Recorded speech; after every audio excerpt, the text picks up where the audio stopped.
Bienvenue sur Mpédia Podcast, votre rendez-vous avec des spécialistes de l'enfant. Bonjour à tous et bienvenue sur ce nouveau podcast de la série Première fois de bébé proposé par Mpédia, spécialiste de l'enfant et de l'adolescent.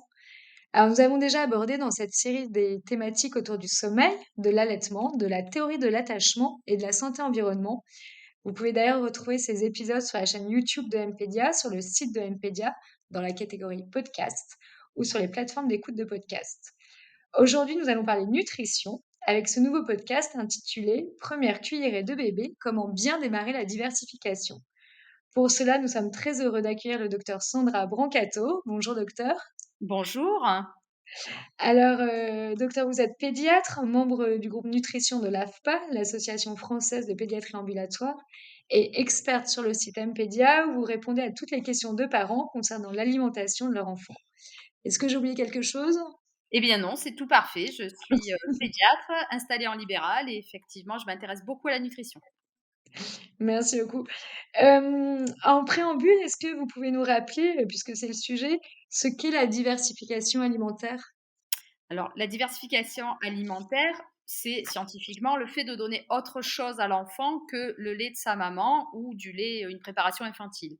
Donc c'est le fait de démarrer avec des céréales, des fruits et des légumes. Donc c'est tout autre aliment que le lait maternel, infantile ou l'eau. D'accord. Vous m'avez dit en préparant le podcast que c'était une étape clé dans le développement de bébé. Pourquoi? Alors, la diversification doit être menée au bon moment. Alors, il y a déjà le nourrisson qui doit être prêt sur le plan physiologique. Donc, avant 4 mois, les risques sont notamment de développer des allergies qui peuvent être importantes. Son système digestif est fait pour digérer du lait et pas autre chose. Ensuite, il y a des enjeux psychomoteurs, puisque le nourrisson, lorsqu'il a 4 mois, présente déjà une bonne tenue de tête. Il développe une coordination main-bouche, il met tout à la bouche et il commence sa phase orale. Donc, c'est une phase où il se prépare aussi à l'alimentation. Et enfin, il y a un impact nutritionnel parce que dès le début de la diversification, il est primordial d'apprendre et de prendre des bonnes pratiques en nutrition, les 1000 premiers jours étant effectivement déterminants sur la santé et la future bonne santé adulte de l'enfant, en fait. D'accord. Alors, est-ce que vous pouvez nous rappeler ce que c'est la période des 1000 premiers jours?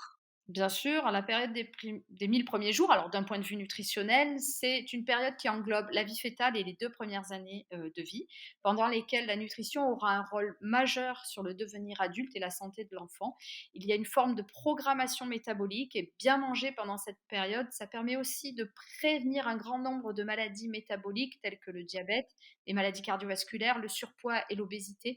Et il est donc important de sensibiliser les femmes enceintes sur leur propre façon de s'alimenter et ensuite de respecter les conseils nutritionnels sur les 2 premières années de vie. D'accord, merci beaucoup pour toutes ces précisions, c'est vrai que c'est un enjeu majeur. Donc l'alimentation a un impact sur la santé présente et future de bébé. On va maintenant rentrer, dans le concret, puisque vous allez nous donner des astuces pour, «réussir» entre guillemets cette étape.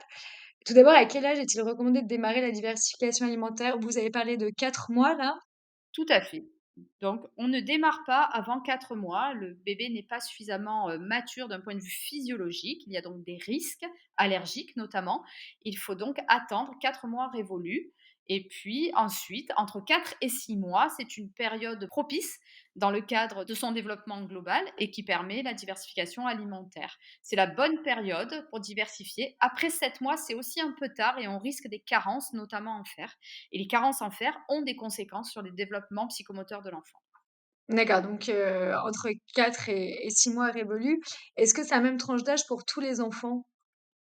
Oui, même ceux à terrain allergique, c'est la même tranche d'âge pour tous les enfants. Le bémol, ce sera effectivement les enfants nés un peu, voire beaucoup avant terme. Donc les grands prématurés surtout. D'accord. Alors si on parle des prématurés, donc c'est-à-dire qu'on parle plus en âge réel, on parle en âge corrigé pour eux?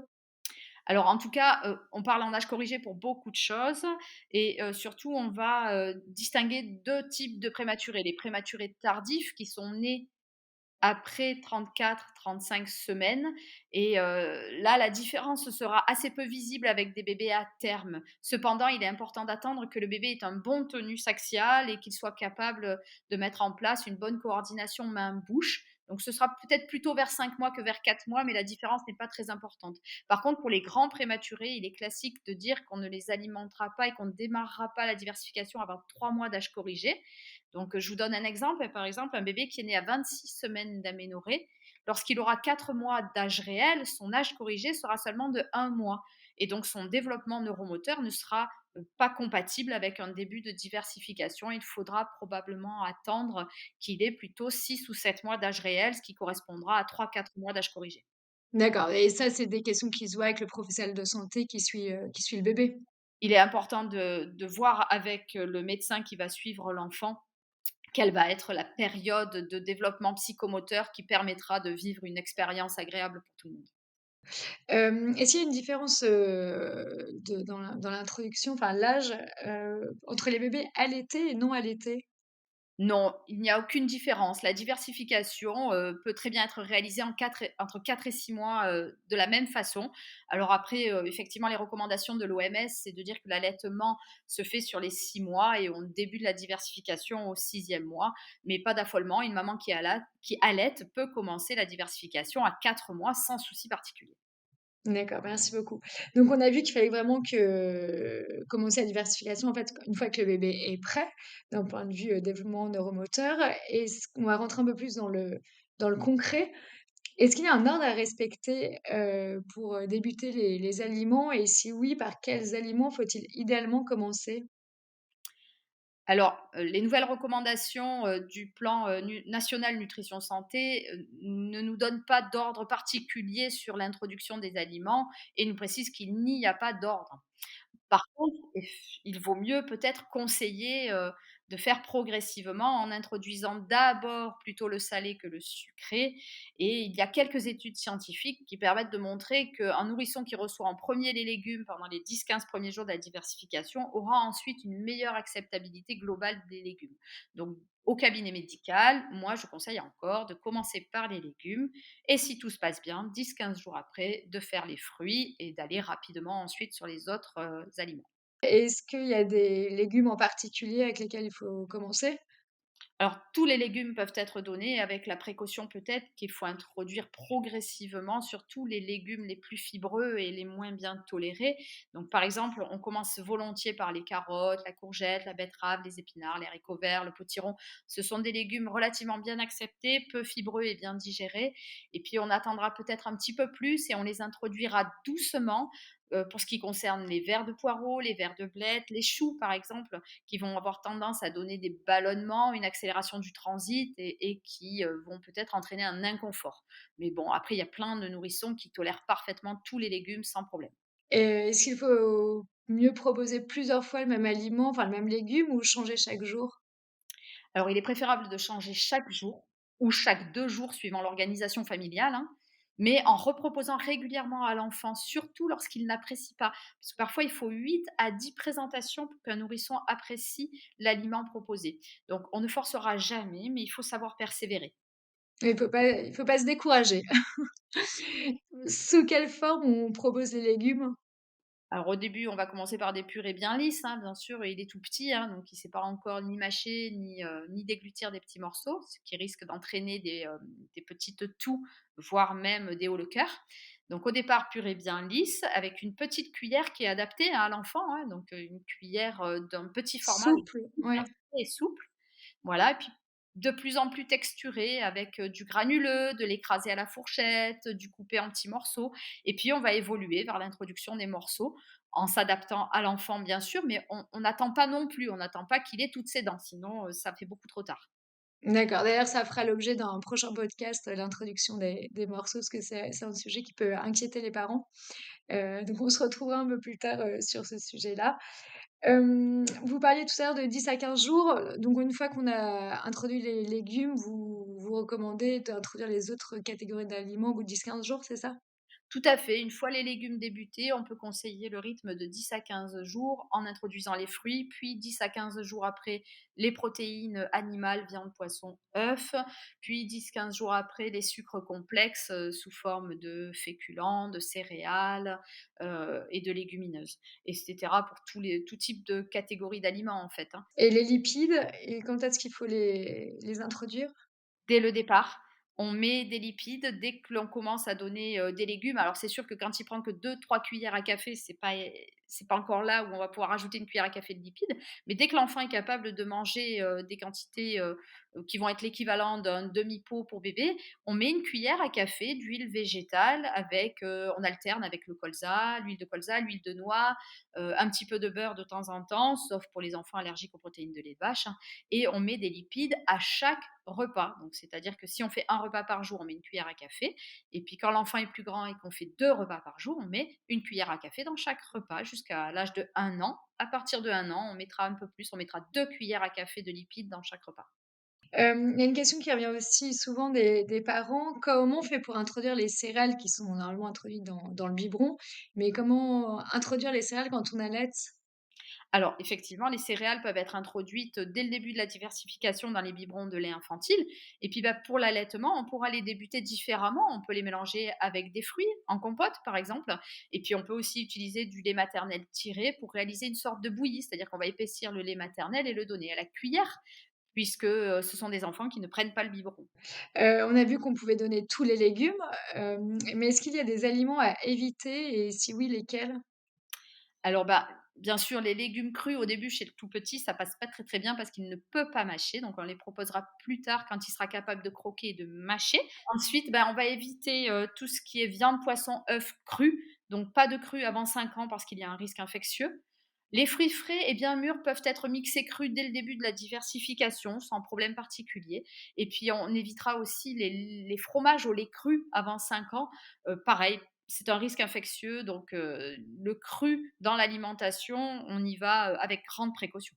J'avais lu aussi qu'il fallait éviter le chocolat. Alors c'est pas qu'il faut l'éviter, hein, on peut l'introduire dès 6 mois sans problème particulier, le chocolat, avec la réserve qu'actuellement, les fèves de cacao présentent un problème de pollution en métaux lourds. Il faut donc limiter le chocolat et préférer, le chocolat au lait chez l'enfant, et quand on l'introduit en petite quantité. Est-ce qu'il faut privilégier, alors quand c'est possible, hein, bien entendu, mais le fait maison ou le bio? Alors le fait maison offre de nombreux avantages, hein. C'est moins cher, c'est plus varié, c'est plus goûteux. On a plus de facilité, à faire, goûter, une immensité de différents légumes, alors que dans l'alimentation pour bébé, on est assez restreint. Ça a aussi une dimension sociale, hein, avec le plaisir qu'auront les parents à préparer le repas pour leur enfant. L'utilisation de produits issus de l'agriculture biologique est alors effectivement conseillée. C'est pareil pour les circuits courts, hein. On cherche des produits de saison, on cherche des produits locaux, et donc ça, c'est pour le bien-être de la terre. Mais ça a aussi des avantages et des bénéfices santé, en plus d'avoir des bénéfices pour la planète. Voilà. Les aliments industriels pour le bébé gardent quand même l'avantage d'être sécurisés et de répondre à une charte de qualité. Ce sont des aliments très contrôlés, ce sont des aliments qui sont adaptés à la nutrition du jeune enfant et qui respectent les besoins nutritionnels. Ils doivent être utilisés chez les enfants, de moins de 3 ans, et les produits industriels de type adulte sont inadaptés, peu contrôlés en pesticides, en colorants, en additifs, en taux de sel, et il est fortement déconseillé de les utiliser avant 3 ans. D'accord, donc si aliments industriels, vraiment les aliments qui sont faits, pour le bébé. C'est ça, des aliments qui sont faits pour le bébé et qui ont un logo convient à l'alimentation du moins de 3 ans. Hem, Est-ce que vous pourriez nous donner un exemple de menu type? Parce que les parents s'en demandent beaucoup. D'ailleurs, on peut retrouver, beaucoup d'articles sur les menus types sur Mpedia, mais comme on est ensemble, peut-être un exemple, pour, un bébé de 6 mois. Bien sûr, avec grand plaisir. Alors déjà, juste je précise une chose, c'est qu'il est important que les parents, ne se fixent pas toujours à ce menu type et qu'ils puissent aussi avoir un peu d'imagination. Mais quoi qu'il en soit, si on pouvait proposer un menu type, ça serait le matin, un bébé à 6 mois, il va prendre soit une tétée au sein, soit un biberon de lait infantile. Deuxième âge, on passe au deuxième âge dès lors que l'enfant a un repas complet. Lorsqu'il fait un repas complet, il peut passer au deuxième âge. Donc la quantité moyenne du biberon, ça ira de 180 millilitres à 240 millilitres, et on s'adapte à la faim de l'enfant.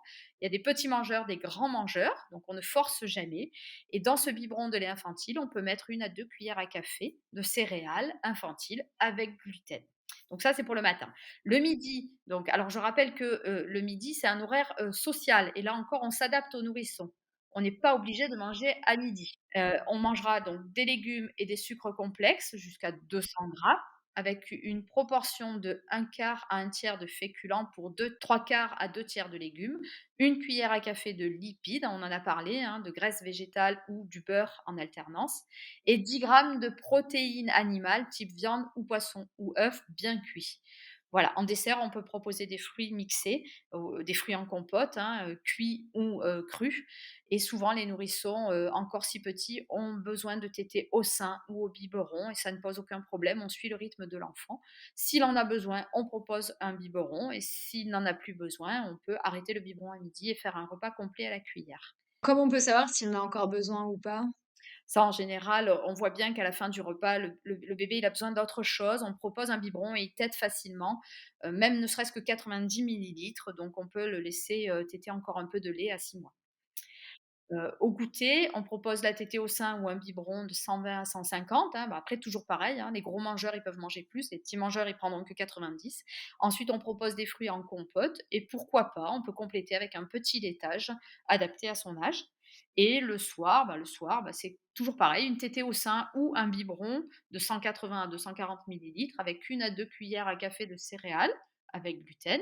Et les bons mangeurs, on pourra compléter avec une compote et une alternative pourra être de donner une assiette légumes féculents d'environ 120 à 150 grammes avec une cuillère à café de lipides et derrière une tétée au sein ou un biberon. Mais toujours pareil, il faut aussi s'adapter à l'enfant et puis surtout, il faut varier les menus et faire en sorte que ça ne soit pas monotone, que ça ne soit pas toujours la même chose. Alors si je résume un peu ce qu'on vient de se dire, c'est déjà très riche. Donc on commence, la diversification entre 4 et 6 mois révolus. Mhm. Il n'y a pas d'étude d'ordre à respecter, mais d'après votre expérience, en cabinet, il vaut mieux commencer par le salé puis le sucré. Mhm. On peut donner tous les aliments, donc sauf crus, à tous les enfants, même ceux qui ont des terrains allergiques. Alors pour les enfants prématurés, voire, en fonction de l'âge, réel et l'âge corrigé. Et puis commencer par des petites quantités et augmenter au fur et à mesure, mais toujours, en respectant l'appétit de l'enfant. C'est ça, tout à fait. C'est un bon résumé et je rajouterai convivialité, plaisir, diversité. Et puis la diversité aussi dans les textures, vous avez commencé à en parler. On peut commencer à les sensibiliser, enfin sensibiliser les enfants à partir de 6 mois en proposant des purées, moins lisses, des quignons de pain et cetera. C'est ça, le biscuit à la main, tout en contrôlant bien sûr qu'il l'utilise, à bon escient et avec une sécurité. C'est un parent à côté, l'enfant bien assis et sans distraction. Mais effectivement, on peut commencer à donner des morceaux dès l'âge de 6 mois. Alors là, on a parlé de la diversification dite classique, mais on entend parler de plus en plus de la DME, la diversification menée par l'enfant. Est-ce que vous pouvez déjà nous rappeler ce que c'est que la DME? Alors la diversification menée par l'enfant, c'est une forme de réinvention de comment introduire les morceaux. En fait, c'est plutôt une mode qu'un principe scientifique validé. C'est une mode qui consiste à ne pas donner de purée à la cuillère et à laisser l'enfant s'alimenter tout seul dès lors qu'il tient assis. La problématique, c'est que un enfant peut tenir assis très tôt, mais il peut aussi tenir assis qu'à 7, 8 mois. Et on sait que la diversification tardive pose aussi d'autres problèmes de carence et il est important de ne pas attendre trop longtemps. Donc, la diversification menée par l'enfant peut avoir effectivement des avantages, mais elle a aussi beaucoup d'inconvénients. Donc, nous ne recommandons pas la DME telle qu'elle est dictée par cette mode qui circule sur les réseaux sociaux. Par contre, on est bien clair qu'elle ne présente aucun avantage par rapport à une diversification normale et bien faite. Si l'on doit retenir quelques avantages de la DME, ce serait faire manger l'enfant avec la famille, c'est-à-dire la convivialité, partager les aliments de la table familiale, c'est moins cher, mais attention, il faut adapter tous les repas familiaux aux besoins du nourrisson et pas l'inverse. Ça permet de faire manger des morceaux plus tôt au nourrisson, donc ça on voit que c'est important aussi. Par contre, la DME présente des inconvénients, c'est qu'elle commence souvent un peu tard et puis il faut attendre que l'enfant soit bien assis et il y a le risque aussi d'inhalation de morceaux qui doit être enseigné aux parents et on doit aussi leur renseigner comment on fait pour désobstruer et désenclaver un morceau dans la gorge. Voilà. Donc la DME, c'est un peu ce que faisaient nos grands-mères naturellement. Et bien sûr qu'il faut laisser l'enfant manger avec ses mains et manger des morceaux dès qu'il est prêt, mais pour autant, il faut aussi lui proposer une diversification classique entre 4 et 6 mois et ça ne gênera pas du tout à son évolution.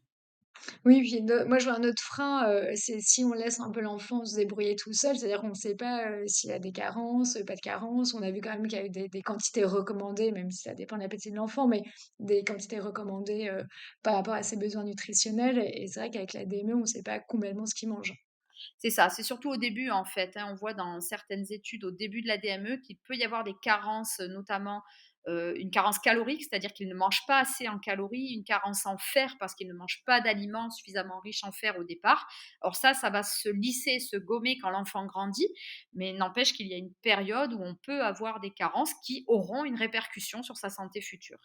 Hem, Quand on a parlé d'AME, vous avez commencé à parler de convivialité, de repas à la table familiale, et on va un peu plus rentrer dans le détail car l'environnement est très important aussi pour, réussir, la diversification. Déjà, à quel repas il faut idéalement introduire les aliments quand on démarre?